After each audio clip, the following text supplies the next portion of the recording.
Hi, this is Tim of the 1916 Company. Welcome and thanks for logging on. Today, Audemars Piguet Royal Oak versus Patek Philippe Cubitus. Versus starts now.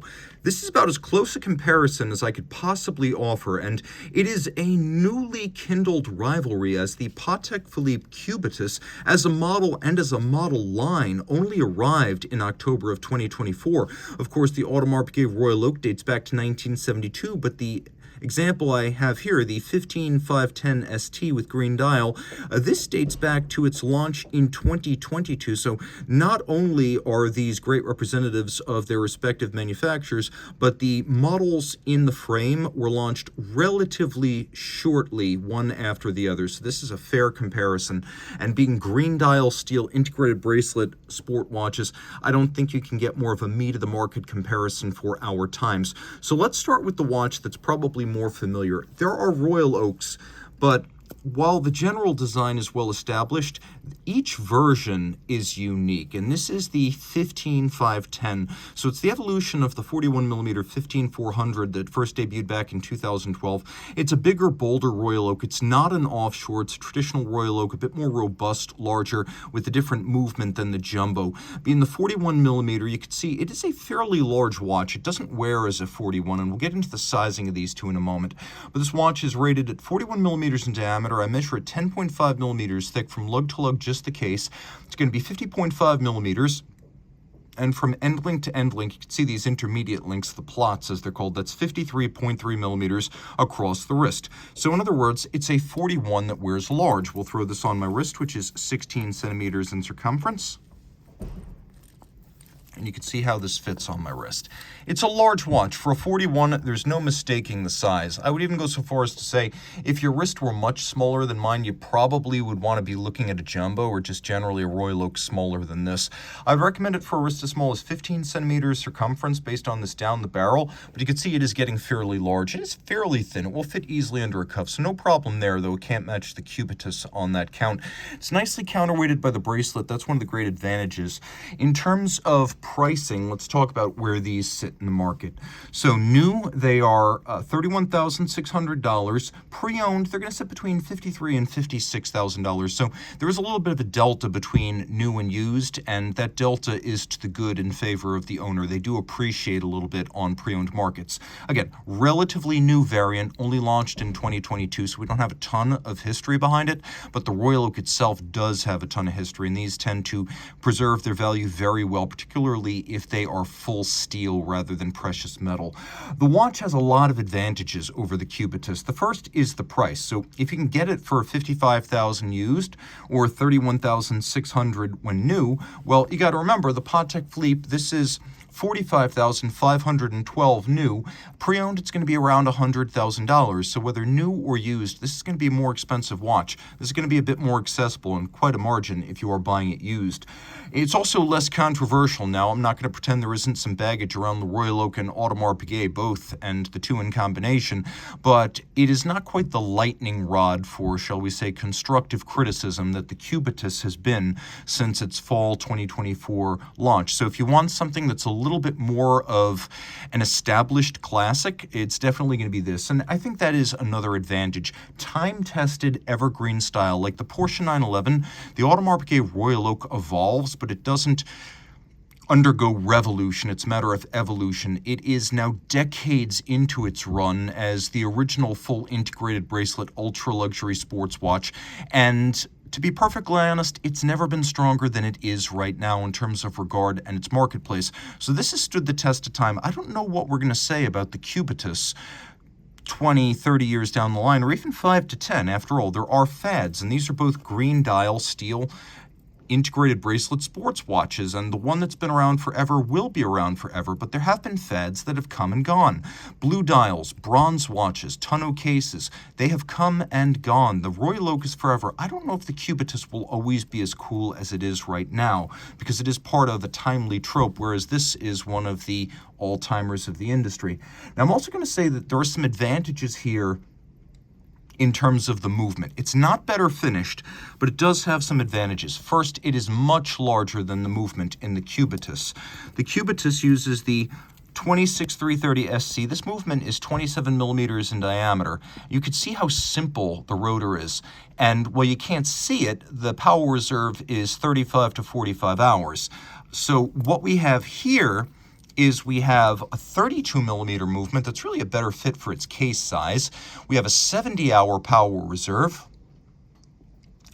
And I would also mention that having a full balance bridge rather than a single-sided balance cock augurs slightly better for the durability under conditions of shock. So on the basis of power reserve, diameter, a full balance bridge, and also, let's be clear, the decoration on the rotor. This does have some advantages from a movement standpoint. And if you look at this rotor, it's been skeletonized, satinated, polished, engraved, and also beveled to a degree that includes an enormous amount of sharp interior angles where those bevels converge in creases. And whether AP does these entirely by hand or they've achieved some sort of high-tech process to create those interior angles, the effect is far more impressive than the Cubitus specific but otherwise flat and uninspired rotor used on this model. I would also recommend that you take a quick look at the center and notice how thoughtful AP was with the rounded octagonal form of the rotor center. See how that's executed? That's good taste and also attention to detail that I appreciate. Other things that I like about this watch, the bracelet is just a lot more robust. I mean, far more robust. This feels like, if this feels like the Royal Oak bracelet, this feels almost like a Royal Oak offshore bracelet. The clasp is also much more robust. In terms of the pieces, they're all bigger and they're heavier. Also, how much do you like this? Removable links fixed in place using screws rather than pin sleeves. You can see here with the bracelet on the Patek, as with all Pateks of recent vintage, we have pin sleeve systems for fixing the removable links in place, and I just don't think that is as premium a setup as the screws on the AP. Also worth mentioning, this has a date disc that is the color of the dial. In fact, I would say the dial overall is much more sophisticated and refined on the Audemars Piguet. If you look at the Cubitus, you could see that we do have a frame in white gold for the date. That's good, but the date disc itself is white and the dial is green. And on Audemars Piguet, we have this lovely metallized logo, whereas here we only have this printed logo. So if you take the tapisserie, which is pantograph cut with the lovely metallized logo and the dial colored date disc, I just feel like this is a more refined dial. More time and effort were spent here. And if you look carefully, you can see that the inner bezel of the Patek is just satin metal, whereas the inner bezel here, you could see facing the dial, it's been mirror finished, and I really like that. So on the basis of dial refinement, I think the Audemars Piguet is superior, and I think that in terms of the decoration on the outside of the watch, so the beveling, the break between satin and polish, the faceting of the bezel, the countersink, slight countersink of the white gold hex bolts in the bezel. I just think externally, especially when you look at these polished interfaces to the plots and the break between the vertical satin of the flank of the links, the satin that's longitudinal on the top, the bevels along the side that perfectly align. This is just a more refined watch in terms of exterior decoration. So that's what the Audemars Piguet has going for it, and that is quite a lot. Now let's talk about the Cubitus. Okay, the first thing I'm going to mention is that if I didn't tell you this watch were 45 millimeters, you would never guess it. Looking at the two of them side by side, they could be the same size. And I think there is this colossal misunderstanding or flawed perception that this is a huge watch, more in sync with the tastes of the 2000s and the early 2010s than with the tastes of the 2020s. This could be a 41 and nobody would dispute the claim. Again, putting them side by side, you cannot see any difference. If anything, the Royal Oak might even look a little bit larger. I measured it and it's by no means straightforward. If you measure it from side to side, wing to wing without the crown, it's 43.7, and it's only 45 if you measure it across a diagonal, which is not how most people conceive of watch size. In terms of thickness, this is where it really gets into advantages. It is far thinner, only 8.6 millimeters thick compared to 10.5 for the AP. If you measure it lug to lug, the case is only 44.8 millimeters across, and if we add one link on each side, which is generally how I measure absolute distance across the wrist, it's still just 48.6. Remember, the AP end link to end link all the way across is 53.3, so don't be deceived by the diameters here.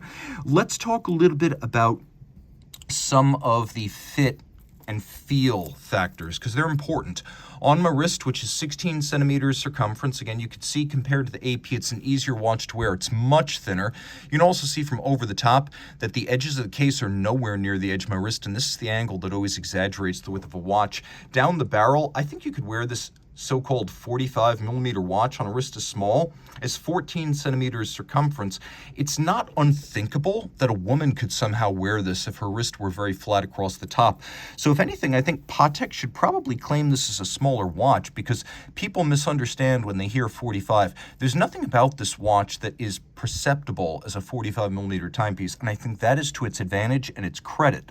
Now, in terms of its advantages, yes, it's thinner, and it's easier to wear. It's a better fit. Movement detailing. Look away from the rotor, and the movement itself is much better decorated than the AP. The bevels on the AP are industrial, straight up. The milling marks are there. There's no attempt to disguise them.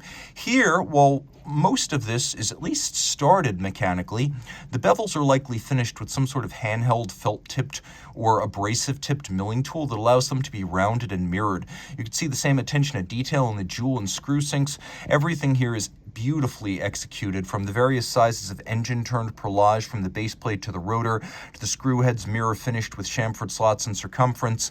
The bevels are a quantum leap over what AP offers. So in terms of delicacy of movement finish and attention to detail, I feel like more time was spent here, and it shows. Also, because this has a true silicone hairspring, greater anti-magnetic quality. Now let's dispel a little myth. This is 50 meters and this is 30 meters. This is 50 meters, and with a screw-down crown, you could undoubtedly swim with this on the surface. The construction of this case, right down to the screw-down crown and the three-piece assembly, is identical to the older 5711, which means despite being pegged as a 30-meter watch in the new Patek Philippe water-resistant system, nevertheless, this is constructed just like a well-known 120-meter watch, the old 5711. So although this is rated 30 and this is rated 50, I have zero doubt that in addition to being more anti-magnetic, this is also a vastly more water-resistant watch in reality. Also, guaranteed accuracy. AP, although certainly well-made and regulated to yield best results, they make no boast about accuracy, nor do they make any warranties in that regard, whereas Patek quotes -1 +2 per 24 hours. That's pretty close to the gold standard for the industry. There aren't a whole lot of brands that do better, certainly not a whole lot of brands that promise better. Also important, the clasp, although attached to a bracelet that perhaps could use a little bit more refinement in terms of removable screws, nevertheless, there is a little micro adjustment built in. It is a push-button slider system that releases each side and allows a little bit of in and out tailoring, and it is really thoughtful and a long-awaited refinement on these watches that vastly improves the quality and the quality of life, I should say, for the owner. You can also see here Patek was thinking ahead a little bit as we have these intermediate size links. See how there's two different link sizes here? That little degree of adjustability where you can use an intermediate if you find yourself in between sizes, plus these two adjustments, that I find quite agreeable. And so in some regards, such as these micro adjusts and the presence of intermediate size links, this bracelet does actually win back some points and even the score against the more robust feeling screw fixed link Royal Oak bracelet. I would also say that everything about this watch just seems a little bit more refined and subtle. The bracelet feels lace-like and supple. It feels like a 5711 bracelet, whereas this feels much more like the kind of bracelet you would expect on like a 5726 or like a 5990. Taking a quick look at the resale value of this watch. Right now, it more than doubles in value from OEM sale to the aftermarket. So if you're going to buy one of these new, from a purely economic standpoint, this makes a lot more sense because this will double in value, whereas this will go from $31,600 to about $55,000. That's still quite good. But if you had a chance to buy either one at retail, you'd be doing yourself a favor by purchasing this. Now, again, I don't know how history will regard this watch 20 years or even 10 to 15 down the line. But right now, it's a very credible product. Both of these dials are green and metallic, though this one features a few refinements that I believe elevate it over the Patek. Nevertheless, there are a lot of time-tested features here, and the dial balance is very handsome. We may look at this someday very different from the notion of a voguish recent arrival to an oversubscribed product class. It might be that the first Cubitus is now going to be recognized as the beginning of a classic series. Maybe 50 years from now, this is a more collectible watch on the basis of having been the first Cubitus, whereas this is just one of many Royal Oaks built through the years. So this does have that first factor, and I don't know what that will count for in the long run, but it does give you the notion that it could have a degree of collectability on that basis alone. So let's do a quick lume shot so you can judge for yourself which one has better lume. Because I'll be honest, looking at it here, I tried to pick a winner. I can't really say. Honestly, they look just about the same to me. The hands and the indices on the Royal Oak are longer, whereas the hands and the indices on the Cubitus are fatter. I have no opinion here. I would say this is a tie. Which one would I rather own? Well, on the basis of fit, the accuracy attestation, the micro adjusts in the clasp, the movement decoration, yeah, for me it would probably be the Cubitus. This is, of course, the 5821/1A001. There is now a smaller version of the watch if you want the 7128. And so if you want to go a little bit smaller still, that is definitely available, but I don't see any reason to do so, given that this watch does feature a much smaller fit than its nominal diameter rating would suggest. So there's a lot to love here. I think the Royal Oak is the one to buy if you're a classicist, and if you prefer exterior decoration and dial refinement, whereas I think this is maybe more for the guy who's into decoration of the movement, a guy who wants a greater margin of water resistance, anti-magnetic resistance, guaranteed accuracy, and again, those degrees of adjustment built into the clasp and the bracelet. But this is very, very close.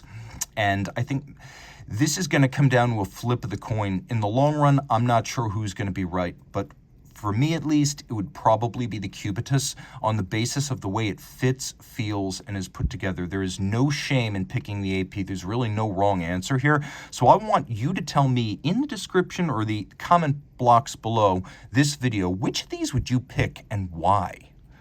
Until then, time out.